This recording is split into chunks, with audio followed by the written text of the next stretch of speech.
He already knew he shouldn't have touched her. Not like that. Not in the middle of a dead road. Not with the sun still burning the sky red. Elias Boone knelt beside the girl, his hands rough, stained with dust and dried blood, tearing the last clean strip from his own shirt. The girl flinched the moment his fingers brushed her skin.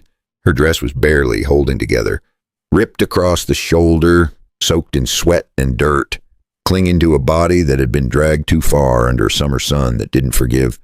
Her lips trembled, not in fear, in warning. "Please, just leave me." Her voice cracked so softly it almost disappeared into the wind. Elias didn't answer. He just kept working. He pressed the cloth against the cut along her thigh, not deep enough to kill, but cruel enough to weaken her over miles. Old rope marks circled her wrist, dark and swollen. Someone had tied her tight, tighter than needed. The kind of tight meant to teach obedience. She tried to pull away, not hard, not strong, just enough to show she still had something left inside her that refused. "You don't understand," she whispered, her eyes barely opening, her breath uneven. "They'll come back. They always come back." Elias finally looked at her. Really looked. Not like a man looking at a woman, like a man measuring a storm he couldn't walk away from. There were wagon tracks in the dirt behind her, still fresh, heading east toward Las Vegas. Not a broken wheel, not a rushed escape. Whoever left her here made a choice. And then there was the smaller detail. A second set of footprints. Dragging. Someone had tried to help her and paid for it. Elias had seen that kind of thing before. A man steps out of line, shows mercy at the wrong moment, and ends up broken in the dust as a lesson to the rest. The girl knew it too. That was why she didn't beg. That was why she asked him to leave, not to save herself, to save him. Elias exhaled slowly, the kind of breath a man takes when he already knows the cost of what comes next. He reached into the torn bundle beside her and found a crumpled envelope, smeared with dirt, but still readable. Silas Mercer. The name written like a promise. Below it, a stamped mark from a freight office near Fort Union. Elias's jaw tightened. This wasn't just a man hurting a girl. This had paper behind it. And out here, paper could be worse than a gun. The girl's hand weakly caught his sleeve. "Don't," she murmured. "You'll regret it." Elias gently pulled free. Then, without another word, he slid one arm beneath her back, the other under her knees, and lifted her with a grunt, careful of her wounds. For a brief second, she didn't fight. She just looked at him, confusion flickering through the pain, because men who meant harm didn't carry you like that. They dragged you. Elias turned toward his wagon, toward his land, toward trouble he could already feel closing in. And somewhere far down that empty road, a cloud of dust began to rise again. He already knew he shouldn't have left her there. What he didn't know was this. When the men who broke her came back for what they believed they owned, would he still be standing? Elias didn't ride fast. A man his age knew better than to rush a wounded body across bad ground. He kept the wagon steady as the wheels groaned over dry ruts, the sun dropping low behind them as the heat finally started to loosen its grip. The girl faded in and out beside him. Sometimes her eyes opened, searching, confused. Sometimes she whispered things that didn't make sense, names, places. And once, clear enough to catch, "Santa Fe, don't let them take me back." Elias didn't ask questions yet. He'd learned long ago, you don't pull truth out of someone bleeding. You keep them breathing first, then you listen. By the time they reached the edge of Mora Valley, the sky had turned that deep orange that made everything look softer than it really was. His ranch sat quiet, a few low buildings, a long fence line, and smoke curling slow from the chimney. Home, for what it was worth. "Mrs." Tally stepped out before the wagon even stopped. She didn't ask what happened. She never did. She just looked once at the girl, then at Elias, and nodded like she already understood enough. "Bring her inside," she said. That was all. Inside, things moved quick and simple. Water boiled, cloth torn, wounds cleaned. The girl didn't scream. That was the worst part. She bit down, shook, breathed hard, but never screamed, like she'd learned it didn't help. Elias stood back most of the time, hands resting on the table edge and watching Mrs. Tally work. Every now and then his eyes drifted to the corner, where her torn belongings had been set down, that envelope again. Silas Mercer. Still there. Still wrong. Benji came in from the yard, dust on his boots, eyes wide. "Uncle Elias," he said quietly. "Someone's been riding the west fence." Elias didn't move right away. "How many?" he asked. "2. Benji said. "Maybe 3. They didn't come close. Just watching." Elias glanced toward the girl. She was barely conscious, but her fingers tightened slightly at the word riding, like she heard it even through the pain, like she knew exactly who it meant. Mrs. Tally finished wrapping the last bandage and wiped her hands. "She'll live," she said, "if nobody comes dragging her back out there."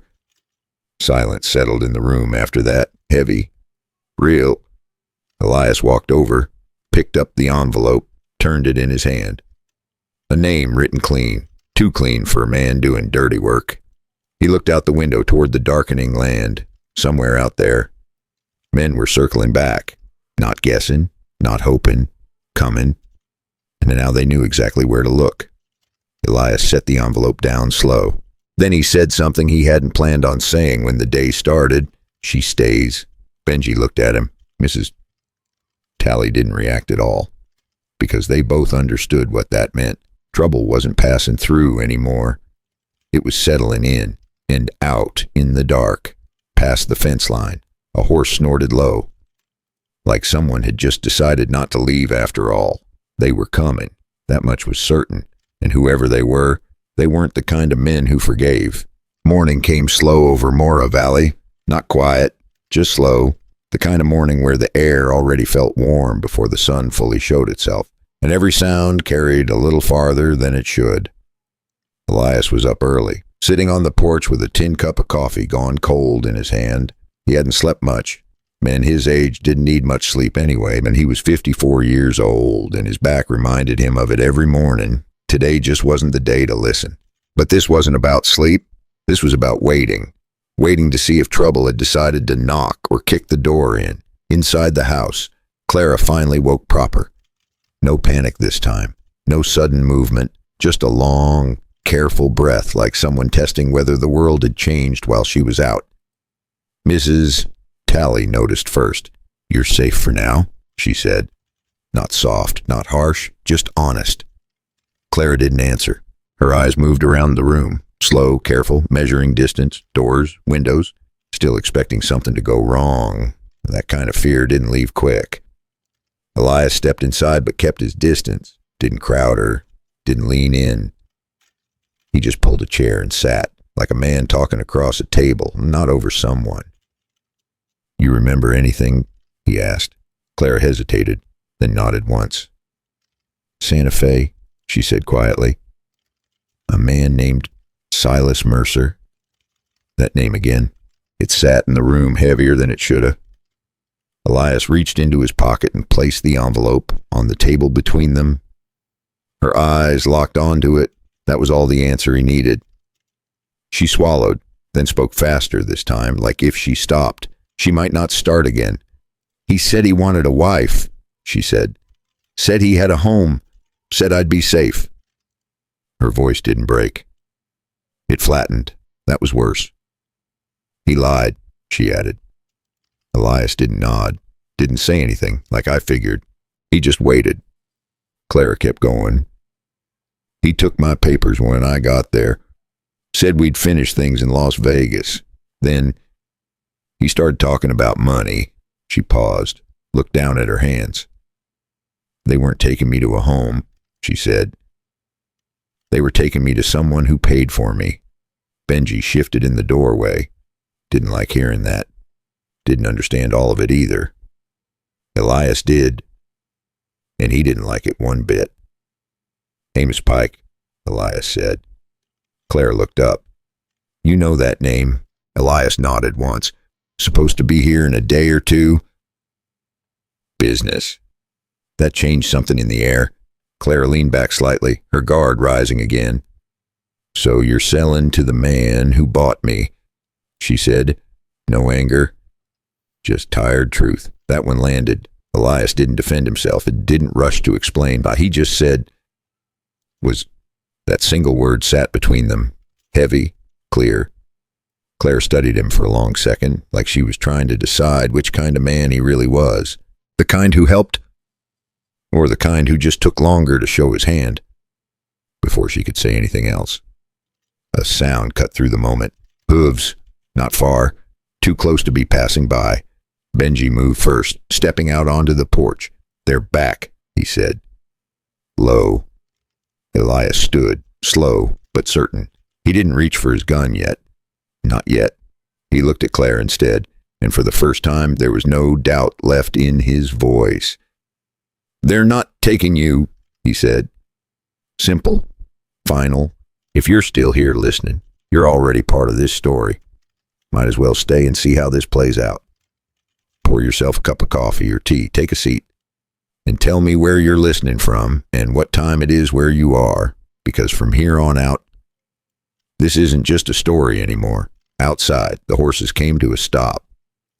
And this time, they didn't stay at the fence. The horses didn't rush in. That was the first thing Elias noticed. Men who planned to shoot came in loud. Men who thought they already owned something took their time. 3 riders stopped just past the gate. Dust settled around them slow. Boone Kessler sat in the middle, heavy in the saddle, one hand resting loose near his gun, the other holding the reins like he had nowhere else to be. He didn't look at the house right away. He looked at the land, at the fences, at the barn, like he was measuring what might burn first. Elias stepped off the porch and walked forward a few paces. Not too close, not too far. Close enough to talk. "You're a long way from Santa Fe," Elias said. Boone finally looked at him. A slow smile pulled at the corner of his mouth. "Not as far as you think," he replied. His voice was calm. That made it worse. One of the other men shifted in the saddle, eyes already scanning the windows. "Looking for her," Elias noticed. So did Clara. From inside, behind the thin curtain. She froze, not out of fear this time, out of recognition. She knew that posture, that patience. That was how they looked right before they dragged someone out. Boone leaned forward slightly. "We're looking for something that ain't yours," he said. Elias didn't answer right away. He let the silence stretch. Men like Boone didn't like silence. It made them feel like they weren't in control. "Nothing here belongs to you," Elias said finally. Simple. Flat. Boone chuckled under his breath. "Funny thing about paper," he said. "It says otherwise." There it was again. Paper. Always paper. He reached into his coat slow, pulled out a folded document, and waved it just enough to be seen. Didn't hand it over. Didn't need to. "Signed and stamped," Boone added. "Girl was transferred fair and square." Inside the house, Claire's fingers tightened around the edge of the table. That word again. Transferred. Like she was cargo. Like she never had a say. Benji stood near the back door, breathing faster now, waiting for Elias to give a signal. Elias didn't move, didn't reach for his gun. Not yet. He just watched Boone, watched the way he held that paper, like it mattered more than the men behind him. That told Elias something. These men didn't want to fight. Not first. They wanted her back clean. Quiet. Legal. If they could make it look that way. Boone's eyes shifted past Elias for just a second, toward the house. That was all it took. Elias stepped slightly to the side, blocking the view. "You're done here," Elias said. Boone's smile faded a little. Not gone, just thinner. "You sure about that?" he asked. No one moved for a second. Then Boone gave a small nod to the man on his left. That man slid off his horse. Slow. Reaching. Not for the paper, for his gun. And inside the house, Clara made a choice she hadn't made before. She didn't step back. She forced herself forward. Right then, it stopped being about Elias. All eyes shifted to her, and whatever she did next was going to change everything. The first shot didn't come. Elias noticed that too. The man stepping off the horse stopped halfway, hand hovering near his gun. Waiting for something, waiting for Boone, waiting for the moment this turned from talk into blood. Elias didn't give it to him. He stood there, steady, eyes locked on Boone Kessler like he'd already decided how this would end. Inside the house, Claire moved quick, but careful. Not toward the back, not toward hiding, toward the kitchen shelf. Her hands shook, but not like before, not weak. Just fast, she grabbed the oil lamp. For a second, she froze, not from fear, from memory. Fire, screaming. That man back on the road, the one who tried to help her, the one they broke. Her grip tightened. Then she turned. Outside. Boone shifted in his saddle, growing impatient. You really want to do this the hard way? He asked. Elias shrugged slightly. I don't see an easy way here, he said. Boone exhaled through his nose. That was all it took. The man on the ground started moving again, this time faster. His hand dropped, gun coming up, and that was when everything broke loose.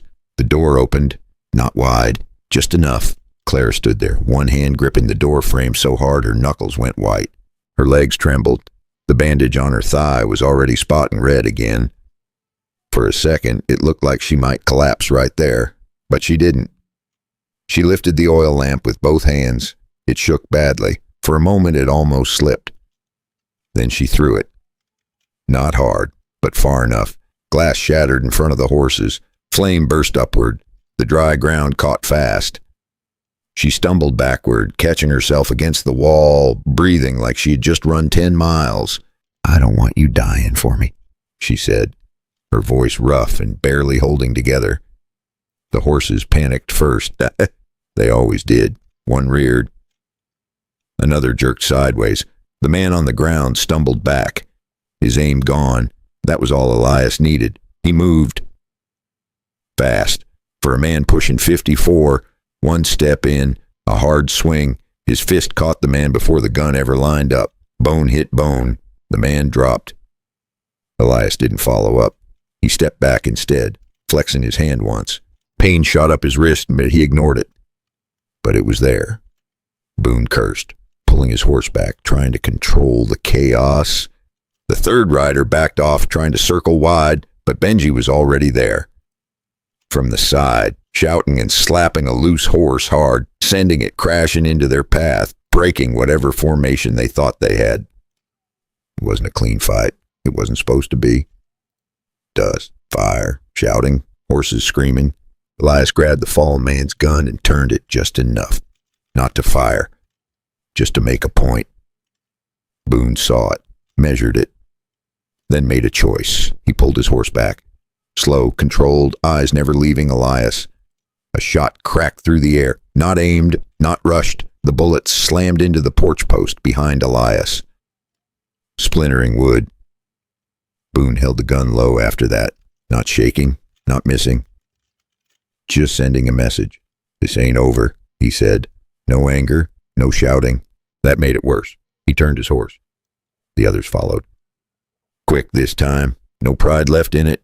Just retreat. The fire died down as fast as it came. Silence followed, heavy. Claire stood there, breathing hard, staring at the ground where the flames had been. Elias looked at her. Really looked this time. Not as someone he pulled out of the dirt, but as someone who just stepped into the fight. Benji let out a shaky breath. They're gone, he said. Elias didn't answer. Because men like Boone didn't leave. They just went to come back smarter. Claire slowly turned toward him. They won't stop, she said.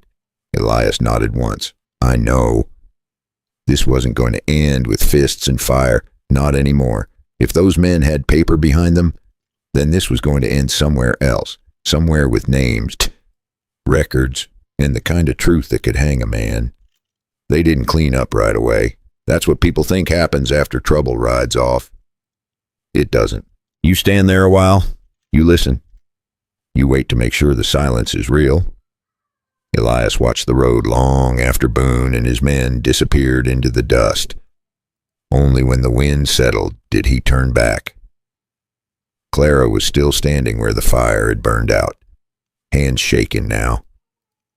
Not from fear, from what she had just done. Mrs. Tally came out with a bucket, doused the last of the embers, then looked at Clara with something close to respect. "You held your ground," she said.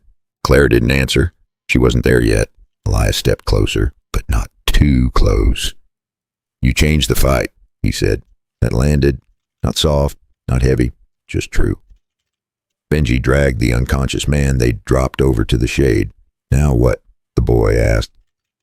That was the question, not just for the moment, for everything.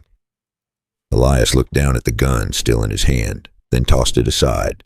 "This doesn't end here," he said. Clara nodded slowly. "I told you," she replied. "They don't stop." Elias glanced back at the house and then toward the open land. He was thinking ahead now. Not about fists, not about fences, about paper, names, places where men like Silas Mercer felt safe. "We go to Fort Union," he said. Benji frowned. "That's Army ground," he said. "You trust them." Elias gave a small shake of his head. "Not all of him," he answered. "But there's records there, freight logs, names tied to shipments. If Silas is moving people like cargo, it's written somewhere." Clara stepped forward. "You think they'll listen?" she asked. Elias looked at her, really looked. "Not if you hide," he said. "Maybe if you stand there and make them." That was a hard thing to hear, but it was the truth out here. Clara swallowed, then nodded. "I'm not running again," she said. That settled it.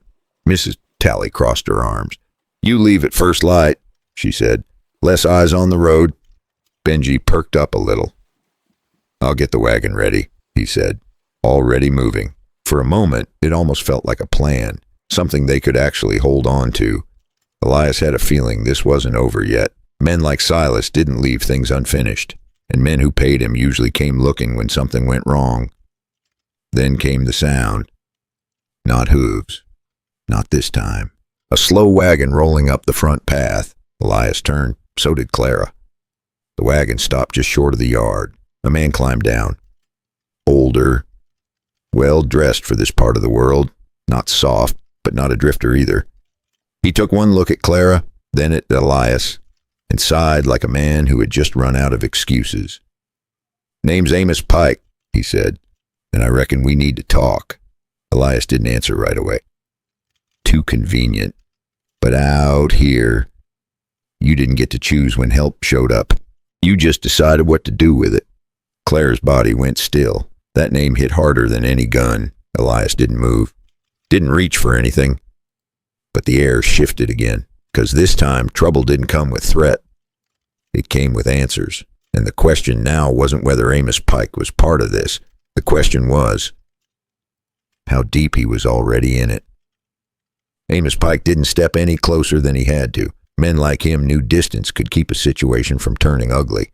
He took off his hat, wiped the sweat from his brow, then looked straight at Clara. Not around her, not past her, at her. "I didn't know," he said. No rush, no excuses stacked behind it. Just those 3 words. Clara didn't move, didn't nod, didn't accept it. Because she'd heard words before, and words had put her on that road.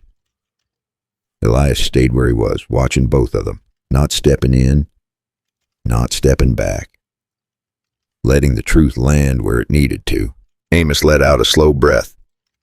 "I paid for a contract," he continued. "A worker, someone to keep books at my freight post near Fort Union. That's what I was told." He paused, glancing at the bandages on Clara's arms. "That ain't what this is," he admitted. No one argued, because that much was clear. Clara finally spoke. "You handed money to the man who sold me," she said. "Flat? Simple? True?" Amos nodded. "Yeah," he said. "And that's on me." That silence again. But this time it felt different. Not heavy. Not sharp. More like something settling. Elias stepped forward just a little. "If you're part of this," he said, "now's the time to say it. Amos shook his head. I'm part of letting it happen, he answered. Not part of what they did to her. That was the line, and everyone there felt it. Clara looked between them, between the man who bought her and the man who refused to give her back. Two choices. Two kinds of men, one who acted too late, one who didn't walk away. She straightened slightly. Still weak, still hurt. But standing. I'm not going with you, she said to Amos. He didn't argue, didn't push, just nodded once. I figured, he replied. Then he looked at Elias. You're heading to Fort Union, he said. Elias didn't ask how he knew. Yeah, he answered. Amos gave a small, tired smile. Then you're going to need more than fists, he said. You're going to need records, names. I can get you inside places you won't walk into alone. That was the turn. Not clean, not perfect, but real. Elias studied him for a long second, then nodded. Then you ride with us, he said. Clara watched that exchange, and something inside her shifted. Not trust, not yet, but something close to it. That night, no one slept much. Plans were made quiet, water packed, wheels checked, and somewhere between the fear and the waiting, something else started to take root. Not safety, not peace, but direction. Because sometimes life doesn't change the moment you're saved. It changes the moment you decide you're not running anymore. And that's the part most folks don't talk about out here. Once you bring someone into your home, you don't halfway do it. You either stand for them or you don't bring them in at all. Most men like to think they do the right thing when it matters. Truth is, you don't know until it's standing right in front of you. Elias didn't ride away, and that choice is going to cost him. Now, before we go any further, just so we're clear, this story has been gathered and retold, with a few details shaped to bring out meaning, lessons, and a stronger emotional experience. The visuals are created with the help of AI to deepen the feeling of the story. If this kind of story isn't for you, that's all right. Take a rest, get some sleep, and take care of yourself. But if something in this stayed with you, leave a comment and let me know, because there are more stories like this worth telling. If you've made it this far, hit like and subscribe if it feels right. No pressure, just don't miss what comes next. And before the road continues, tell me something simple. What time is it where you are, and where are you listening from? Because out here, every story sounds a little different depending on where you're sitting. And the next part of this one is where the truth finally gets written down. And once it's written, there's no taking it back.